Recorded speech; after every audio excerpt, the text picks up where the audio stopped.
Eu trabalhei 15 anos na indústria de games, certo? Então eu tive uma empresa aqui, Soft Logic Studios, no Brasil, que eu dirigi durante uns 10 anos, até vender para a Ubisoft. E na Ubisoft eu virei diretor criativo durante um tempo.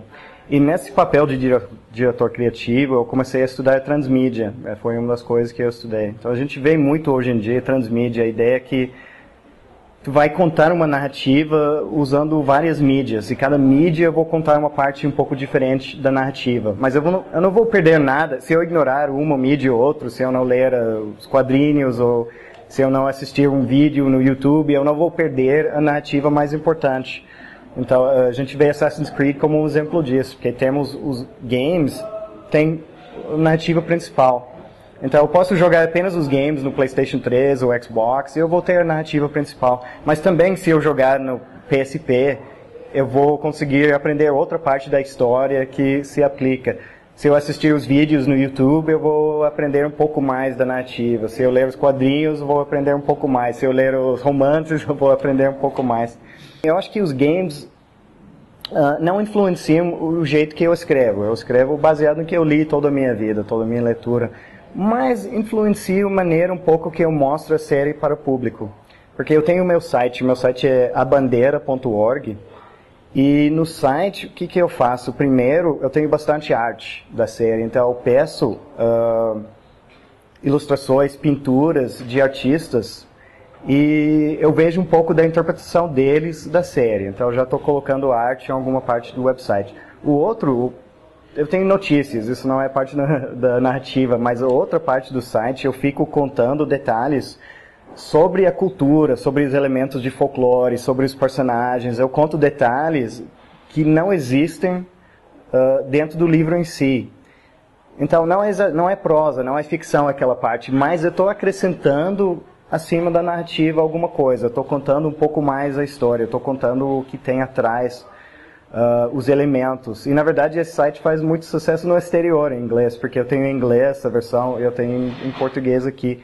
Em inglês as pessoas gostam, porque eles realmente, quem lê a série lá fora, eles não conhecem essa história e cultura brasileiras que tem nesses livros. É uma coisa inédita, diferente para eles. Eles não sabem, eles me perguntam, como é que inventou esse Saci Pererê, por exemplo. É tipo, vai no site e vai ver que Saci Pererê tem toda uma história atrás. Eu inventei a primeira história, que na verdade era para ser uma história única. É o Encontro Fortuito de Gerard Van Wust e Oludara. E publiquei essa história na revista Realms of Fantasy, que é uma revista profissional nos Estados Unidos. Durante muito tempo era a maior revista de fantasia. Logo depois o conto foi publicado aqui. O Roberto Souza Causo me pediu para publicar em formato pocket. Esse é o terceiro já, mas publicou o primeiro em formato pocket.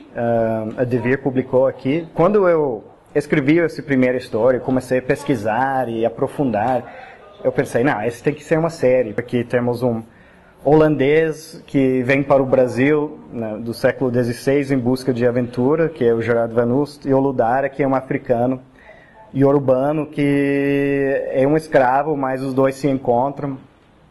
E o primeiro livro, que é na duplo fantasia heróica, conta o primeiro encontro desses dois. O nome é Encontro Fortuito dos dois.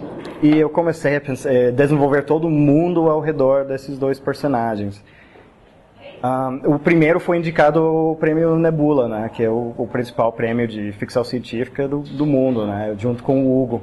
Então, isso foi uma grande honra na minha carreira de escritor, de ter essa indicação. Então, foi finalista na categoria de melhor noveleta de 2010. Então, no ano passado, eu recebi essa notícia. Também ganhou o prêmio da revista como o melhor ficção do ano, votado pelos leitores. Então. O segundo foi publicado o ano passado aqui no Brasil, que é A Batalha Temerária contra o Capelobo. E é uma continuação, é a segunda aventura que eu conto dos dois, que eles começam. O primeiro acontece em Salvador, e o segundo eles já começam a sair na selva. E terceiro aqui está sendo lançado aqui no Fantasticon, é o Duplo Fantasia Heróica 3, junto com um conto de Simone Saueresig. Mas essa terceira aventura é o Desconveniente Casamento de Oludara e Arane. Essa série tem muita influência de Espada e Feitiçaria, o Fritz Leiber, de Robert E. Howard, desses, então meio Espada e Feitiçaria com cultura e história brasileira.